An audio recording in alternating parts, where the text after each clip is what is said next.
Hey guys, how's it going? It's our week 5 top running backs on Draftkings for this weekend in NFL DFS. We're going to break down all of them for you, but I always have that little twist. We're going to do it a little bit differently. We're going to talk about our 5-box running backs, the 5 boxes that I look for most often, that depending on, whether they're popular or not popular, things that I think can give you a better expectation than the projection are running backs that are playing at home, running backs that are favored. Do they have an expectation of 20 touches? Are they going to be included in the passing game? And do they get inside the 5 carries, the highest leverage carries that any running back can get, because touchdowns matter. They definitely make a difference every single game. So we're going to take a look at that. We're also going to take a look at a couple of guys who are not 5-box running backs this week for one reason or another. Just because a running back is playing on the road does not mean that they're not playable, right? They could be in a great spot, getting a ton of volume in a good matchup, and they're favored. They don't fill out all 5 boxes, so they're not a 5-box running back, but they still can be a good play. And if you don't like the guys that I mentioned, guess what? You are not legally obliged to have to play them. If I don't mention somebody, or if I say that somebody is a 5-box running back and you don't want to play them, guess what? You can just not play them. It's real simple.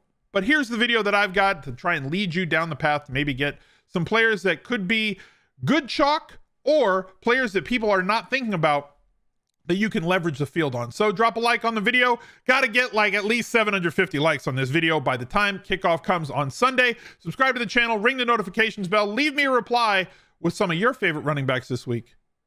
And let's hit the video. He's a legend.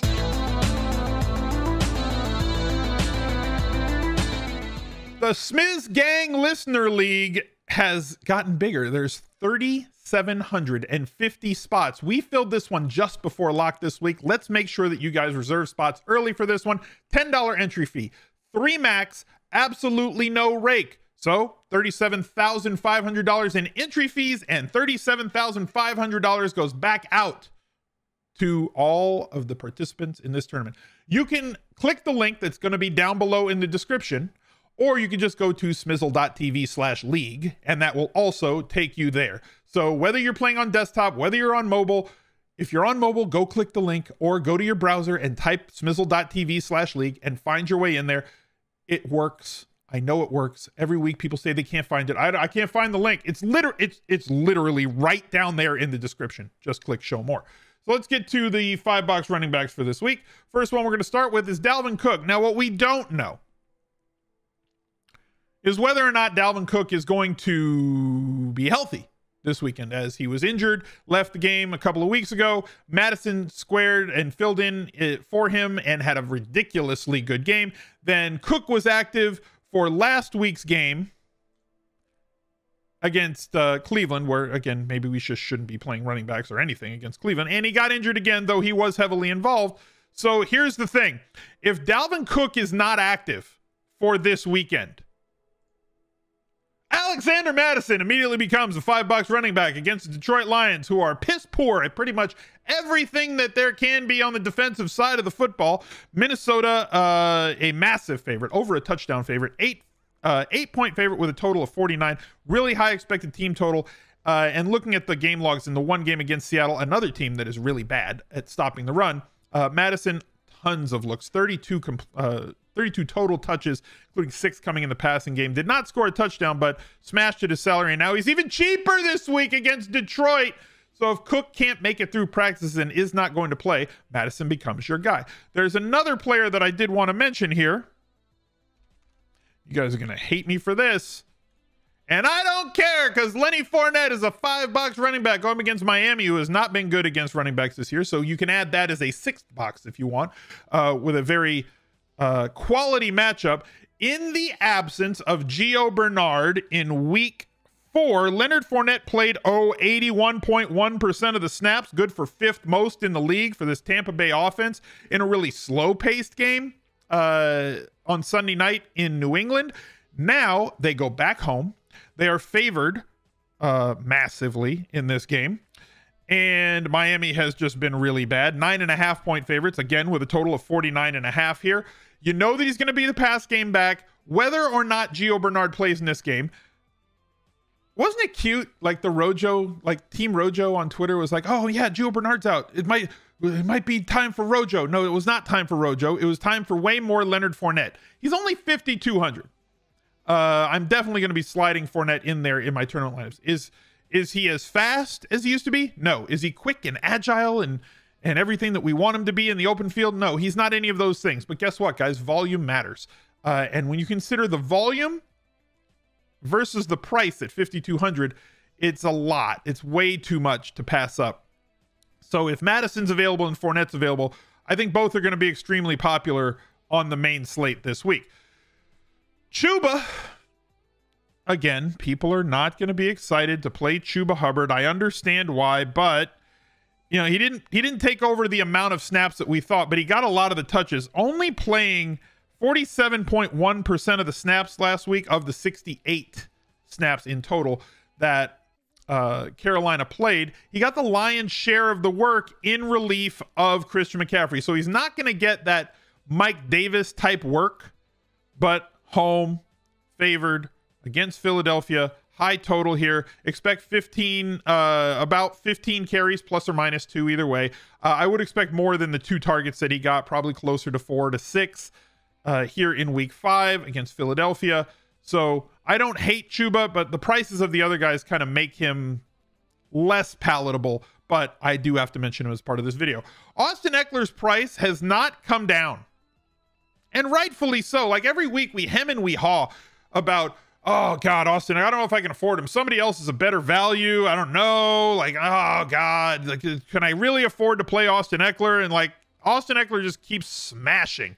Aside from the weird week 1 week where he got no targets, 9 targets in week 2 against Dallas, 6 targets in week 3 against Kansas City, 5 targets in week 4 against Las Vegas, and now he squares off against Cleveland, who, fair, ridiculously tough matchup. They're not favored by a lot. They're favored like 1.5 points when I checked this morning.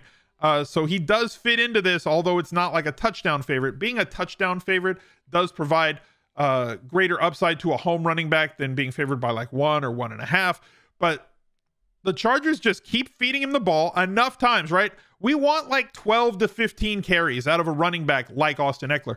We also want like 5 to 10 targets every week. They've done that. They also this year, differently than previous years, are giving him the ball inside the 5-yard line.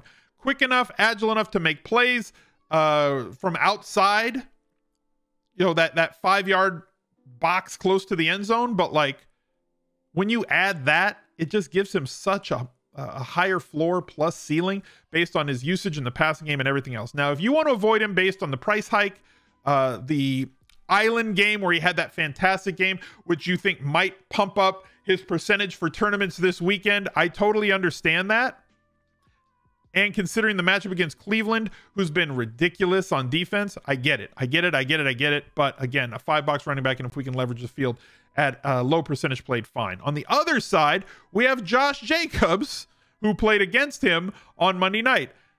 Did not have a great game in his first game back from injury, but was really involved in the passing game, which to me was extremely encouraging for him to get those 5 targets. In the absence of Peyton Barber, they did not really use Kenyon Drake a whole lot. They were throwing the ball a lot to Josh Jacobs. And again, a sub 6K price. So many cheap running backs this week that it seems strange, because my first tendency is always to pay up at running back, right? So like if I come back over here to look at the sheet, we have some expensive guys like Christian McCaffrey. If he's back, takes over for Chuba, and then he becomes one of my favorite backs because 8,700 is entirely too cheap for him. Alvin Kamara no longer involved in the passing game. They've turned him into what Derrick Henry used to be, and Derrick Henry has kind of turned into what Alvin Kamara used to be.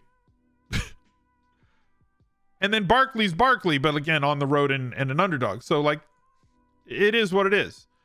But you're going to be able to fit 2 guys for tournaments who are going to get a lot of volume, are at home and favored, and not all of these guys are going to be 20 to 25% played. I'm expecting like at least 3 or 4 of these guys that we're talking about in this video to be sub 10, with like 1 or 2 being sub 5.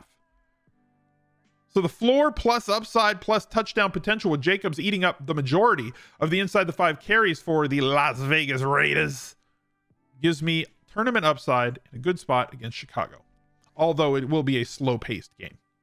Ezekiel Elliott makes the list once again because he has been pretty awesome this season. We know what we're getting with Ezekiel Elliott.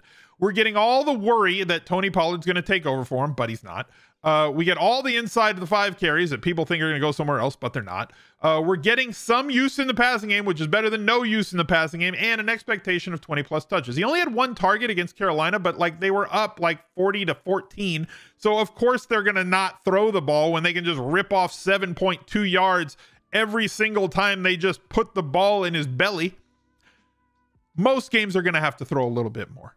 I assume that the Giants are going to be able to put up points, even though they're not a great football team. They are a solid offense with good pieces that has shown the ability to score points this season. So if we get like not a carnival type game, because maybe they're just not the carnival anymore, right? Dallas, aside from week 1 against Tampa Bay, where it was a carnival type atmosphere, they have done a really good job of running the ball, slowing things down, not letting the other teams on the field, defense stopping other teams so their offense doesn't have to throw it as much.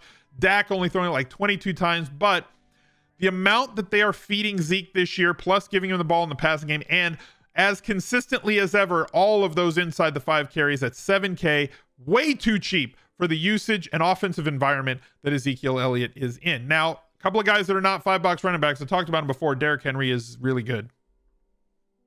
And they're using him in the passing game, which just makes me really happy. They've thrown the ball 15 times. He's caught 14 of them. But Al, Derrick Henry can't catch the ball. The hell he can't.